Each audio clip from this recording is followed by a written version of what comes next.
Meus irmãos, que bênção é poder cantar que o nosso prazer é estar na casa do Senhor. Isso é uma glória, uma emoção e uma dádiva que só os crentes em Jesus conseguem entender.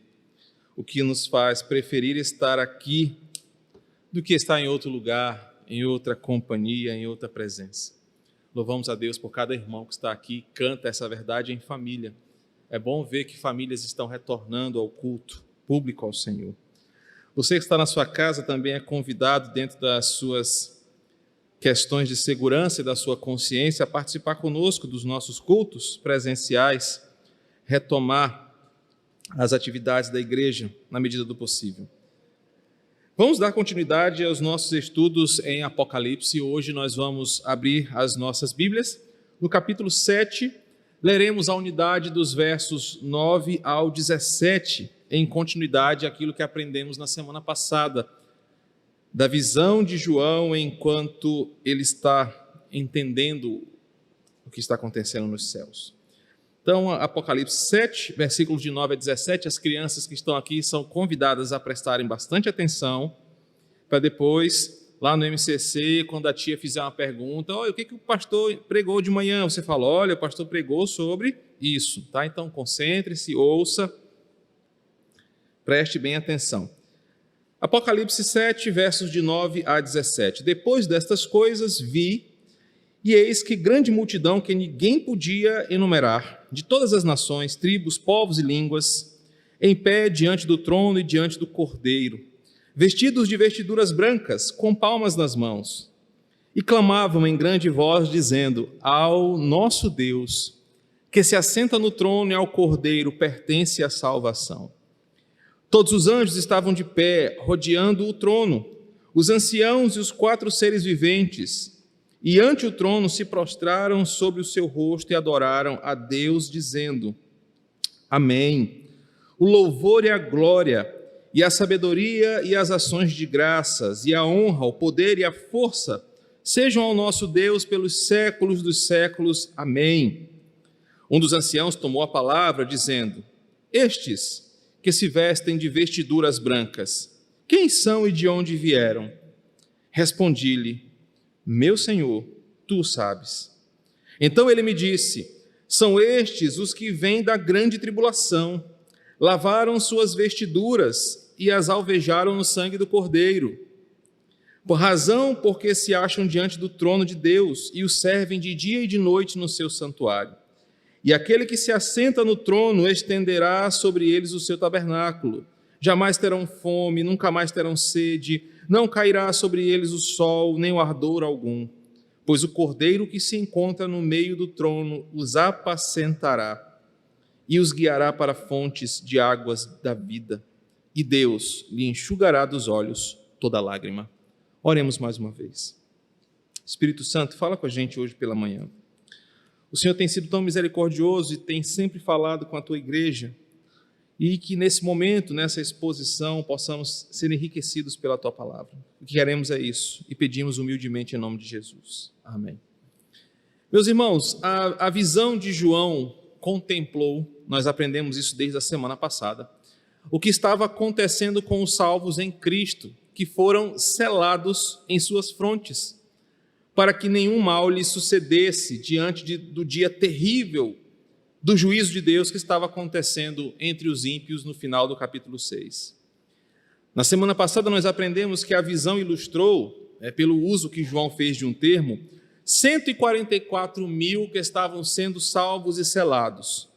E aprendemos que esse número ele é simbólico e representa a salvação de todos os crentes ao longo de todos os tempos. É o cumprimento de uma promessa que Cristo fez certa vez em João capítulo 15, que nenhum dos seus se perderia, que ele veio para salvar o que era seu, para chamar para si os que eram dele, e que a totalidade perfeita desses santos seria no final guardada pelo Senhor. Aprendemos que João usa uma figura de linguagem para dizer o seguinte, ele ouviu um chamado no céu, e esse chamado remetia a todos os crentes que estavam sendo poupados do dia do juízo, da ira do Cordeiro que estava acontecendo no capítulo 6. O trecho em destaque agora é como eu posso explicar? é uma forma judaica de ensino, é uma chamada pedagogia judaica. Por exemplo, no Antigo Testamento você tem a seguinte forma: um relato é contado em um capítulo, e no capítulo seguinte ele é detalhado. Vemos isso muito claro em Gênesis 1 e Gênesis 2. Gênesis 1 é nos contado sobre a forma da criação do universo. No capítulo 2 nós temos a repetição desse assunto de forma mais detalhada. Nós temos isso no livro de Daniel, temos isso em outros textos do Antigo Testamento, porque era uma forma do judeu explicar um assunto. Ele explica uma visão panorâmica e repete esse mesmo ensinamento de forma detalhada.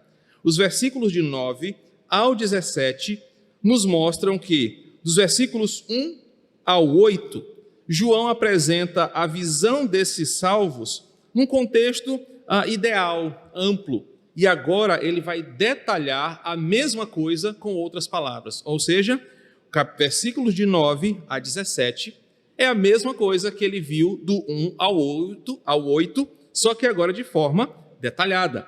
E esse detalhamento de João na visão dos glorificados é muito importante para nós. Primeiro, porque o versículo 9 diz assim: depois destas coisas, percebam o paralelo com o versículo 1, depois disto, vi e eis grande multidão que ninguém podia enumerar. Depois dessas coisas que João revela que já aconteceram, ele está dizendo o seguinte: eu vi que os salvos que foram confirmados pelos selos, guardados e protegidos, estavam reunidos em um só lugar. A diferença é que agora não são mais 144 mil, mas João muda o termo, é uma multidão que ninguém podia enumerar. Um dos grandes argumentos contra o número literal dos 144 mil é que na mesma unidade, João não repete o termo para confirmar o seu peso de informação. Ele diz o seguinte: os 144 mil ali era só uma figura de linguagem, porque na verdade é uma multidão que não se pode enumerar de tão grande que era, muito maior do que 144 mil. No versículo 4, observem, do capítulo 7, nós percebemos um detalhe: ele só ouve o chamado. Nós falamos isso semana passada. Mas agora, no versículo 9, ele vê.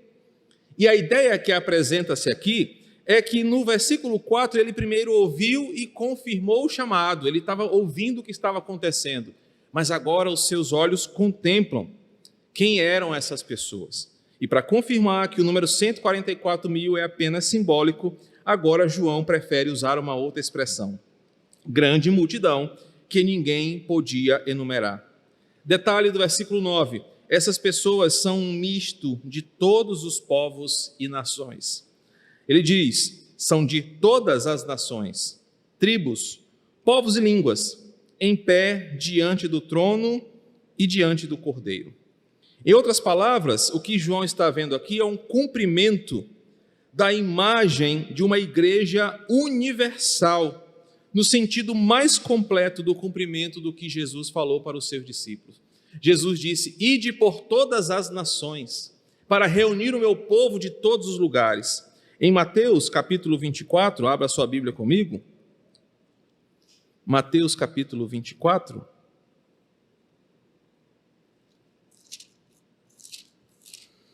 Versículo 14 diz assim: e será pregado o evangelho do reino por todo o mundo, para testemunho a todas as nações, então virá o fim.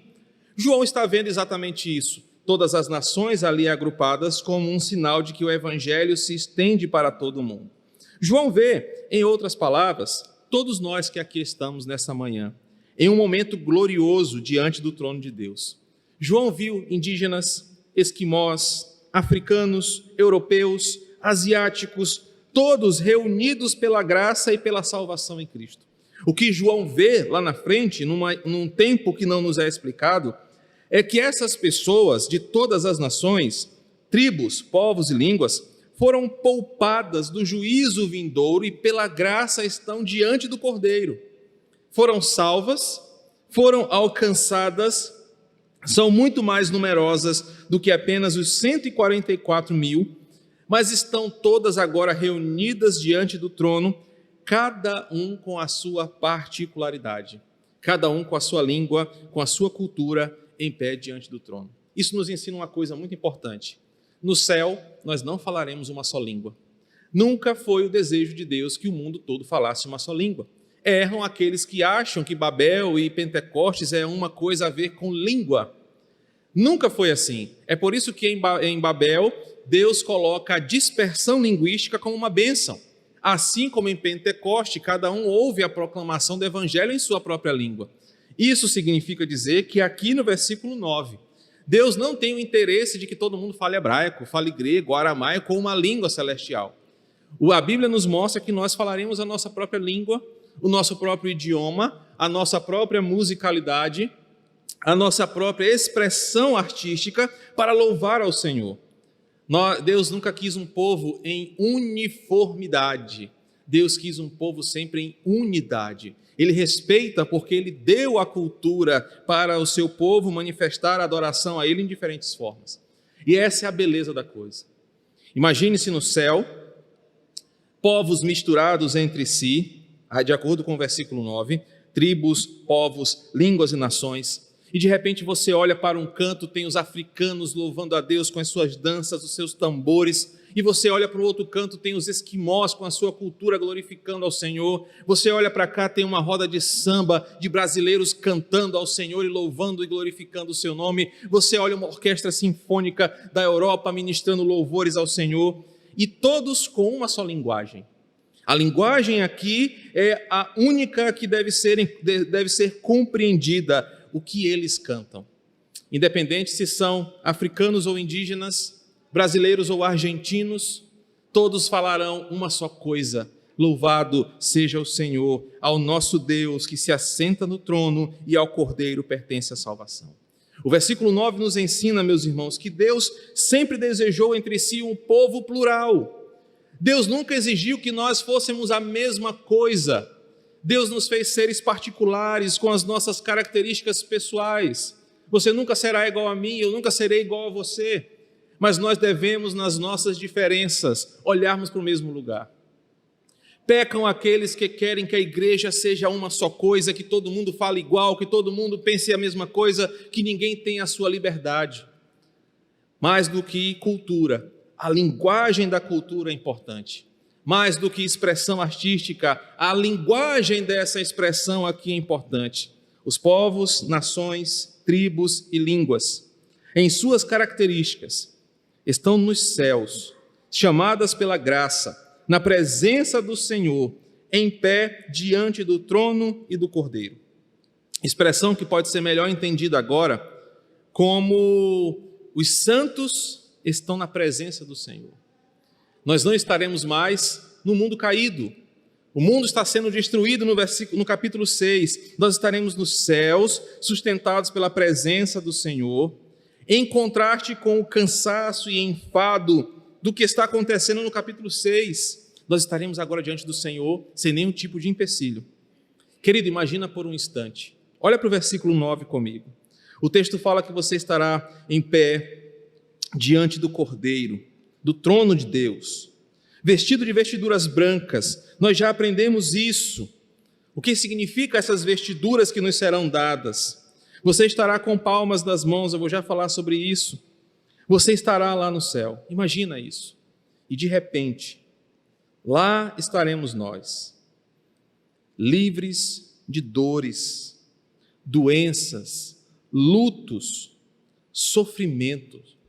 Lá nós estaremos em pé, neste culto que está acontecendo no céu, selados, marcados, protegidos eternamente por Deus de todos os males que nós já conhecemos. Imagina isso, os teus olhos já não precisarão mais de óculos e você estará vendo, admirado, o teu Senhor.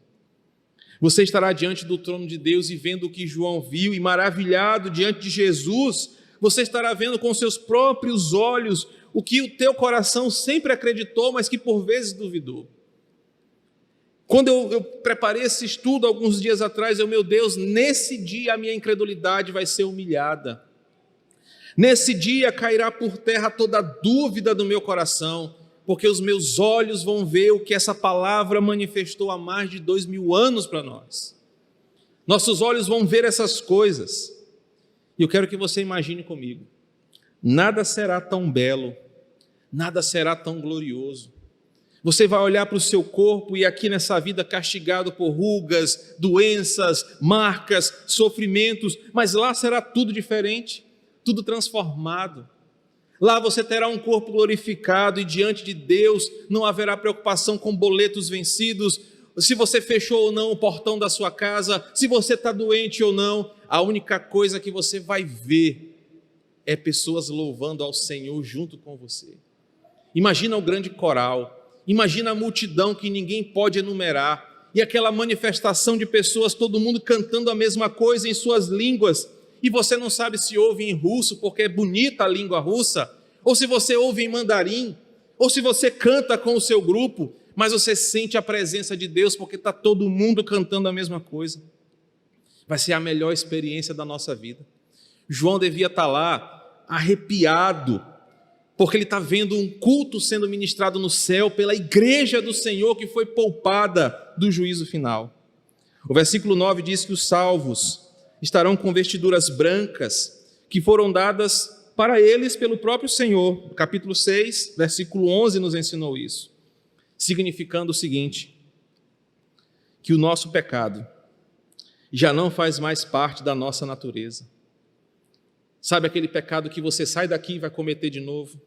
Sabe aquele pecado que te vence todo dia porque você não tem força para lutar? Sabe aquela tentação que é mais forte do que você e te faz cair todas as vezes? Sabe aquela dor que você carrega no coração porque você sabe que é um miserável pecador e que por vezes com hipocrisia entra na presença do Senhor? Pela graça de Cristo nos dá vestiduras brancas. O pecado não fará mais parte de nós, nem na nossa realidade, nem no nosso passado, porque o passado ficou para trás, porque agora o que importa é que Ele me deu vestiduras brancas eternas, e eu estarei com palmas nas mãos. Pequenos ramos de oliveira, como fora no dia em que Jesus, entrando por Jerusalém, foi ovacionado pelos homens que diziam, bendito é o que vem em nome do Senhor. Essa figura de linguagem, nós não sabemos se é literal ou não, significa que nós estaremos celebrando a vitória do Cordeiro. Aqui é o primeiro culto da eternidade. Irmãos, e se você gosta desse culto aqui, com pouco mais de 20 pessoas, com 1 hora e pouco de duração, imagina quando você estiver no primeiro culto no céu. Cara, que loucura vai ser. Aí você não vai ter um ministério de louvor apenas com 3, 4 pessoas, mas você vai ter uma orquestra angelical, você vai ter as nações com os seus povos, com as suas expressões de louvor, cânticos, adoração, música, celebração. Meus irmãos, nada será equiparado a isso. Nessa hora faz sentido o que o salmista diz, meu prazer é estar na tua casa, é louvar ao teu nome. São todas as nações ali reunidas. Nós estaremos inaugurando a eternidade, a salvação eterna em Cristo Jesus. Os versos de 10 a 12 nos mostram esse louvor. Os salvos, santificados e glorificados cantam e louvam em resposta à graça divina. Eles expressam sua gratidão realizada em suas vidas, cantando, e o teor do louvor, é claro, tem a ver com o que aconteceu com cada um deles. Observem o que eles cantam. Ao nosso Deus que se assenta no trono e ao Cordeiro pertence a salvação. Queridos, e por que eu preciso enfatizar isso? Porque eu preciso que você veja a importância daquilo que você canta e por que você canta.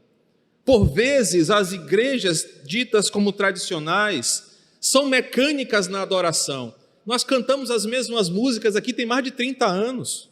Tem música no nosso repertório que foi escrita na década de 40, 50, sei lá, e a gente canta todo domingo.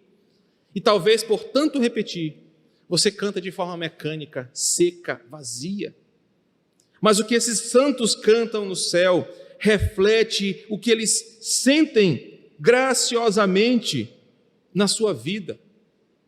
E se você acha que o louvor precisa ter novidades para te empolgar, que o louvor precisa ter novidade para te tirar do chão com alegria, você está enganado, porque os salvos aqui cantam pelo que eles receberam do Senhor. Eles louvam porque aquele a quem pertence a salvação foi gracioso com eles, e eles estão lá por causa disso. E quando eu falo para a nossa igreja, irmãos, vamos ficar de pé, vamos cantar. Eu não quero que você seja um religioso fariseu, porque louvar tem que ser de pé, não pode ser sentado. Ou então seja irreverente, achar que sentadão, deitado no seu sofá, você só vai cantar. Isso você faz ouvindo Roberto Carlos, Erasmo Carlos, quem quer que você escute. Mas quando a igreja é convidada para louvar ao Senhor, é muito mais do que ficar de pé, é muito mais do que cantar afinado ou desafinado, é colocar para fora no seu coração, colocar para fora da sua alma aquilo que você entende que Cristo fez por você. O louvor aqui é marcado pelo que Deus fez por eles. Os vencedores aqui, que foram poupados do juízo, reconhecem que sua vitória é uma vitória que foi dada por Deus, porque foi Ele quem venceu. E com o seu cântico, em diferentes línguas e culturas, eles ecoam por todo o céu uma única mensagem. Então, independente do ritmo, independente da cultura, independente da banda, dos arranjos, a mensagem é só uma. Eles ecoam em uma só mensagem, dizendo: ao nosso Deus que se assenta no trono e ao Cordeiro pertence a salvação. Meu querido, por que você louva ao Senhor? Por que você canta? Ou por que você não canta? Alguns só querem cantar quando está tudo bem. Alguns só querem cantar quando a coisa está legal. Ou só querem cantar quando são abençoados. E na dor e na miséria, você ainda consegue louvar? E na dor e no sofrimento, por que você canta?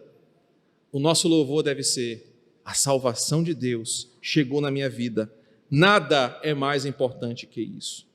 O cântico da multidão dos salvos, perceba, ganha um complemento. E aqui a coisa ainda fica mais bonita.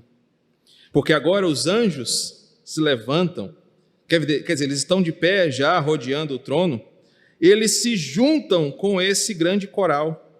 Os anciãos, nós já falamos sobre eles, os 4 seres viventes que estão próximos do Senhor e seu trono, os 24 anciãos, os 4 seres viventes que nós já falamos, se juntam a essa igreja e a coisa fica mais interessante ainda. Imagina agora você ver os anjos louvando. Imagina você ver os 24 anciãos ali prostrados, os 4 seres viventes que guardam o trono do Senhor ali rodeando o trono de Deus, se juntando com você com a mesma coisa. E o louvor que ecoa por todo o céu, o louvor que ecoa por todos os lados, agora ganha um complemento. Observem que a inumerável multidão junta-se com esse coral de adoração, e cantando a Deus, eles dizem uma verdade poderosa: aquele que está no trono e ao Cordeiro são dignos de receber, versículo 12, o louvor, a glória, a sabedoria, ações de graças, honra, poder e força pelos séculos dos séculos. Todo o céu, todos os salvos, toda a criação agora louva ao Senhor, dizendo: não há outro como o Senhor. Não há outro que mereça a nossa adoração. Isso tudo por quê? Porque Ele me livrou de uma doença? Não. Porque Ele me deu vida longa aqui na terra? Não. Porque Ele me deu um bom emprego, um bom salário, uma vida confortável? Não. Porque Ele me salvou e me trouxe para cá. Enquanto o mundo está sendo destruído em juízo, os salvos cantam ao Senhor a sua salvação e a sua misericórdia. Não há nada mais importante do que isso para um crente. E tolos são aqueles que acham que coisas podem ser melhores do que isso aqui. Meus irmãos, o louvor que está acontecendo no céu, ao que está sentado no trono e ao Cordeiro, mostram que nada é mais importante na nossa vida. Muito mais do que a vida propriamente dita. Muito mais do que a saúde, muito mais do que os patrimônios, do que a salvação que Ele nos deu. e que será manifesta nesse dia. Eu conversava ontem com Lely e vindo para cá eu lembrei disso. A gente olha os ímpios, e ontem a gente estava passeando para espairecer um pouco a cabeça com os meninos, e a gente via as aglomerações na cidade, povo sem máscara, e os ímpios lá se divertindo à sua moda, e a gente conversando, rapaz, esses aí não tem nem medo e não pegam a doença. E a gente lembrou do Salmo 73, quando Davi entra numa crise. Cara, o ímpio sempre parece saudável, sempre parece feliz, sempre parece bem, enquanto que o crente vive com medo de morrer de um Covid, pega a doença, vive atribulado. A diferença do Salmo 73 é aqui: até que eu entrei na presença do Senhor. E aqui está a diferença, irmãos. Aqui está a diferença de porque no final, nós que por vezes vamos morrer de uma enfermidade como essa, enquanto ímpios viverão uma vida longa aqui e feliz. Aqui é a diferença onde por vezes eu, crente em Jesus, sou massacrado pelas desgraças dessa vida, enquanto o ímpio vive a sua alegria, porque um dia eu vou estar no céu, pela graça salvadora de Jesus. Eu vou estar diante do trono do Senhor e junto com os anjos, anciãos, querubins, vou dizer obrigado, Senhor, pela tua salvação e a tua misericórdia. E o Salmo 73 diz, mas o ímpio não sabe o que é isso.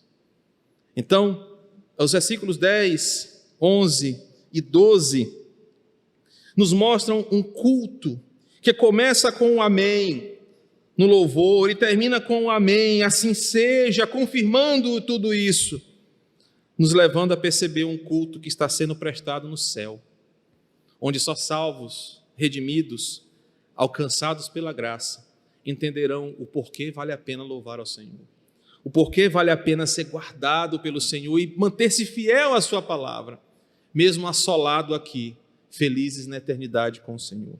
O versículo 13 nos traz um detalhe interessante. Pela segunda vez, um ancião procura falar com João. A gente não sabe se é o mesmo ancião do capítulo 5 ou se é outro, mas agora ele pergunta o seguinte, João, você sabe quem são esses que estão aí? E a pergunta é muito mais para esclarecer e confortar o coração do apóstolo do que questionar uma coisa que aquele ancião não sabia. Aquele ancião, ele representa a liderança da igreja no Antigo e Novo Testamento, nós já falamos sobre isso. Eles, os anciãos, sabem muito bem quem são aquelas pessoas que estão com vestiduras brancas. Se você observar o capítulo 5, versículo 4 e 5, o ancião que falou a primeira vez com João, falou com um tom de tristeza, quando ele não sabia quem era digno para abrir os 7 selos, e o ancião vem consolá-lo. Mas agora o teor é outro. O ancião, não sei se o mesmo ou se outro ancião, vem trazer boas notícias. E ele fala assim, João, você está entendendo o que está acontecendo aí no céu? Você sabe que confusão é essa aí? Esse tanto de gente cantando, pulando, louvando ao Senhor? João não sabe, o ancião sabe. E ele diz, João, deixa eu te explicar quem eles são. Versículo 14. Esses são os que vêm da grande tribulação. Esses são os que lavaram suas vestiduras e as alvejaram no sangue do Cordeiro. A resposta que João recebe pode ser interpretada o seguinte, olha, esses que estão aqui são os santos de roupas brancas, são o povo que o Cordeiro comprou com o seu sangue. Capítulo 5, versículo 9. Ou seja, todos que estão aqui foram salvos pelo Cordeiro, e eles foram libertos de um mal terrível. A resposta chama a atenção, claro, porque muitos se prendem no que é a grande tribulação. Porque essa expressão grande tribulação aparece apenas em 2 textos, Mateus 24, 21 e em Daniel 12, versículo 1. Mas o que é essa expressão? O que é essa grande tribulação? Será que é algo pior do que a gente está vivendo agora? O que é a grande tribulação? Kistemaker, que é um comentarista bíblico, diz assim, a expressão grande tribulação abarca todos os cristãos que vivenciaram uma opressão em sua vida e perseguição que não puderam lidar. Trata-se de uma expressão universal e coletiva que inclui todos os santos em todos os séculos, cada um que experimentou uma dor em nome do Evangelho, que não pôde vencer a uma grande tribulação. Por exemplo, alguém que morre na igreja perseguida, essa é uma grande tribulação. A igreja que sofre amedrontada neste momento difícil que vivemos, grande tribulação.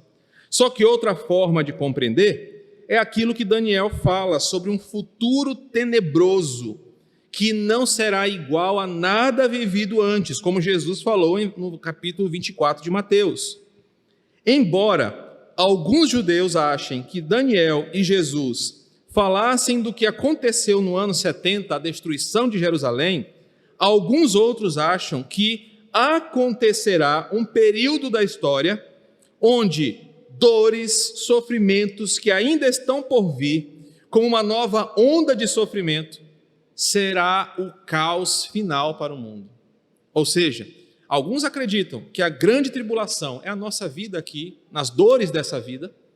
Outros dizem que a grande tribulação será um momento final, onde pressões contra os santos vêm de todos os lados, da natureza, catástrofes naturais, perseguições políticas, sociais, econômicas, espirituais, vão atribular a igreja a ponto de nós não conseguirmos mais viver. Parece ser uma tribulação escatológica que está aparecendo cada vez mais próxima. Queridos, pare para pensar um pouquinho comigo. Será que Deus não está tendo misericórdia de já chamar alguns dos seus santos para si? Porque Deus sabe que daqui para frente a coisa vai só piorar? Eu não sei se você às vezes se pega pensando nessas coisas. Se você acha que você está sendo poupado porque está conseguindo se esquivar da Covid e de outros males e que você está no lucro, me permita provocar o seu pensamento. E se Deus está tendo a misericórdia de alguns e já está chamando para a sua glória, e você que está ficando aqui vai ser só cada vez mais atribulado, perseguido, sofrer, e você vai orar, Deus me leva logo porque eu não aguento mais. Precisamos entender que a Bíblia fala de diversas formas o mesmo assunto. Por vezes você acha, pronto, eu estou me livrando aqui, estou me esquivando, eu estou bem. Mas e se a grande tribulação já começou e aqui é só o princípio das dores? E se daqui a algum mês, 2 meses, 3 meses, o quadro piorar, as coisas ficarem insustentáveis, como nós estamos vendo aqui em Apocalipse, você vai invejar os que já foram. Você vai ter inveja daqueles de quem Deus já chamou. Grande tribulação significa um sofrimento grande, uma tribulação que vai vir sobre nós de todos os jeitos, que Jesus falou que vai acontecer, e que nós podemos concluir o seguinte: a grande tribulação começou desde o sofrimento de Jesus, agora é compartilhada por todos os cristãos, que assim como João, precisam se unir em fé, na tribulação e na esperança. O ancião explica para João, que eles estão lá, perceba, não porque eles foram fortes, resistentes, sabe aqueles filmes de apocalipse zumbi, quando só um grupo resistente sobrevive até o final do filme, tipo Matrix, Exterminador do Futuro, Eu Sou a Lenda. Esses santos não estão lá porque sobreviveram, porque sabiam lutar, porque eram espertos, mas eles estão lá porque foram lavados e purificados pelo sangue do Cordeiro. Eles chegaram lá porque Cristo morreu por eles, porque Cristo os salvou. Eles morreram em sofrimento, mas Deus os poupou eternamente. O versículo 15 nos mostra que a adoração é o fruto desse reconhecimento. Aqueles santos estão nos céus, vieram da grande tribulação, morreram, sofreram, mas eles lavaram as suas vestes no Cordeiro e em seu sangue. Qual é a resposta disso? Adoração. Adoração é fruto do reconhecimento do que Deus fez por você. Gratidão pelo que foi feito, pelo reconhecimento da sua condição terrível. Quando os salvos recebem as vestiduras brancas e são poupados do juízo, como consequência dessa ação de Deus, eles agradecem em louvor. Meus irmãos, os versículos 15 e 16 mostram que esses salvos servem eternamente no santuário de Deus. Eles são agora os novos sacerdotes, que não precisam mais aspergir sangue sobre si, mas eles agora estão ali sem precisar imolar animais no altar. Eles já estão vestidos de branco, eles estão na presença de Deus. Coisa que você e eu às vezes temos preguiça de ir, domingo de novo, ir para a igreja, meu Deus, já tem reunião de novo no Zoom. Esses aqui, quando entenderam o que vai acontecer e do que eles serão poupados, eles não terão outro prazer a não ser estar na casa do Senhor. E às vezes, o que nos falta é um pouco disso. Nós achamos que ir à igreja é só uma atividade da semana, mas quando você entende o que isso representa, você não queria estar em outro lugar. Quando você percebeu, Jesus me livrou do laço da morte, do inferno, da condenação, não tem outro lugar melhor do que adorar a esse Deus com os meus irmãos. E é por isso que o culto no céu nunca vai acabar, porque na hora que te bater uma preguiça, se é que vai bater, porque preguiça é pecado, então não vai ter no céu, você vai lembrar, cara, mas Deus me salvou, eu podia estar agora sofrendo no inferno como um ímpio, porque se dependesse de mim, é lá que eu estaria, porque eu sou um homem miserável, como Paulo diz, mas por causa de Cristo, que me deu vestes brancas, me marcou com o seu sangue, aboliu os efeitos da queda de Adão, rasgou a dívida que eu tinha com Deus, me deu uma nova oportunidade, eu agora estou na sua casa eternamente. Pastor, então quer dizer que no céu vai ter culto o tempo inteiro, nós não vamos fazer outra coisa? Meu irmão, o texto está dizendo que você não terá obrigação de ir para o culto, não vai ter uma lista de chamado no céu, olha Hans, 3 faltas tu cai, viu? 3 faltas aí tu vai descer lá para o inferno. Não vai ter obrigatoriedade, mas o seu coração vai dizer o seguinte, eu quero estar na casa do meu Deus, eu quero estar adorando o meu Deus, porque Ele fez tudo por mim, as outras coisas serão secundárias, o céu vai ter uma infinidade de coisas para fazer, mas você pensa, cara, eu vou jogar bola ou eu vou adorar o meu Senhor? Eu vou adorar o meu Senhor porque eu estou aqui por causa disso. Nós não seremos obrigados, mas nós iremos por alegria de saber que o Senhor nos salvou. Versículo 15 fala que Deus vai estender sobre eles o seu tabernáculo, ou seja, eles serão cheios da presença do Senhor, coisa que nós não sentimos nessa terra. O seu corpo, o meu corpo, não pode sentir esse nível de presença de Deus. Os pentecostais, neopentecostais, tentam enganar as pessoas achando que aqueles rodopios, aqueles trimeliques, aquelas bobagens que eles fazem são presença de Deus. A presença de Deus não é esse tipo de coisa. É algo que nós não conseguimos descrever, que nós só sentiremos aqui, porque livres do pecado, da mácula, da dívida, nós provaremos da presença de Deus. Os versículos 16 e 17 caminham para o final dessa visão. E aqui o meu coração se enche de alegria, porque o final da visão de João, capítulo 8, ele vai retomar agora o último selo.